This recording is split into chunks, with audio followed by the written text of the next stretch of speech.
নমস্কার বন্ধুরা, মৌসুমী রান্নাঘরে আপনাদের সকলকে স্বাগত।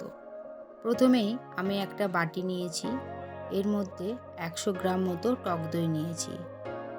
এরপরে সামান্য পরিমাণে জল দিতে হবে। জল দিয়ে একটা চামচের সাহায্যে টক দইটা ভালোভাবে ফেটিয়ে নিতে হবে। ভালোভাবে ফাটানো হয়ে গেলে সামান্য পরিমাণ বিট লবণ আর সামান্য পরিমাণ বেকিং সোডা দিতে হবে। এরপর 3 থেকে 4 কাপ মতো ময়দা দিয়ে ভালো করে হাতের সাহায্যে ময়দাটা মেখে নিতে হবে। ময়দা খুব ভালো করে নরম করে মাখতে হবে। মাখা হয়ে গেলে এবার একটা প্লেট দিয়ে আধ ঘন্টা মতো ঢেকে রেখে দিতে হবে। এরপর ঢাকনা খুলে ময়দাটা লেচি কেটে নিতে হবে।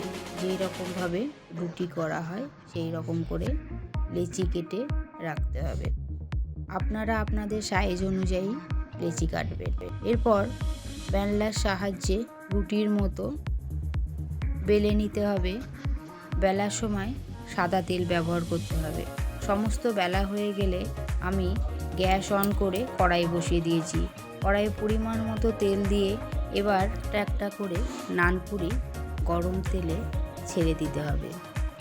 এপিঠ ওপিঠ উল্টে পাল্টে ভালো করে ভাজা হয়ে গেলে ছাকনার সাহায্যে তেল ঝরিয়ে তুলে নিতে হবে।